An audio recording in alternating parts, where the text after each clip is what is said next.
केंद्रीय गृह मंत्रालय के राजभाषा विभाग ने हाल ही में केंद्रीय मंत्रालयों द्वारा संचालित सोशल मीडिया के मंचों पर राजभाषा हिंदी के अनिवार्य प्रयोग को लेकर एक निर्देश जारी किया था। द्रमुक प्रमुख एम करुणानिधि ने इसका विरोध करते हुए इसे एनडीए सरकार द्वारा हिंदी थोपे जाने की शुरुआत करार दिया है। सरकार को आड़े हाथों लेते हुए उन्होंने कहा कि इससे गैर हिंदी भाषियों के साथ भेदभाव हो सकता है। Government cannot thrust Hindi on non-Hindi speaking people.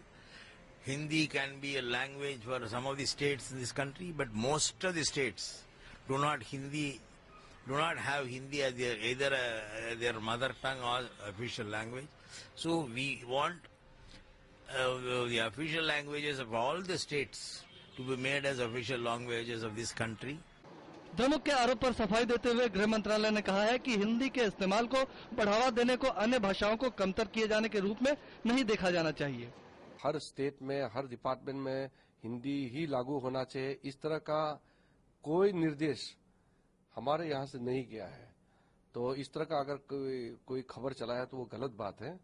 जैसे अन्य भाषाओं का विकास होना चाहिए, हिंदी हमारा राज्य भाषा होना चाहिए।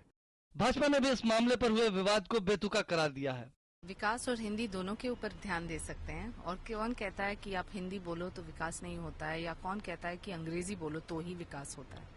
दरअसल इस विवाद की शुरुआत गृह मंत्रालय की राजभाषा समिति द्वारा 27 मई को जारी एक ज्ञापन के सार्वजनिक होने के बाद हुई, जिसमें लिखा है कि ये देखा गया है कि भारत सरकार से संबंधित विभाग या कार्यालय के अधिकारियों और कर्मचारियों के द्वारा ट्विटर, फेसबुक, ब्लॉग आदि पर बनाए गए आधिकारिक खातों में राजभाषा हिंदी के इस्तेमाल को नजरअंदाज करके केवल अंग्रेजी का ही इस्तेमाल किया जा रहा है। ऐसे में ये निर्देश जारी किया गया है कि सामाजिक माध्यमों पर बनाए गए आधिकारिक खातों में राजभाषा हिंदी अथवा अंग्रेजी और हिंदी दोनों का द्विभाषी रूप में प्रयोग किया जाए, जिसमें हिंदी को ऊपर या पहले रखा जाए।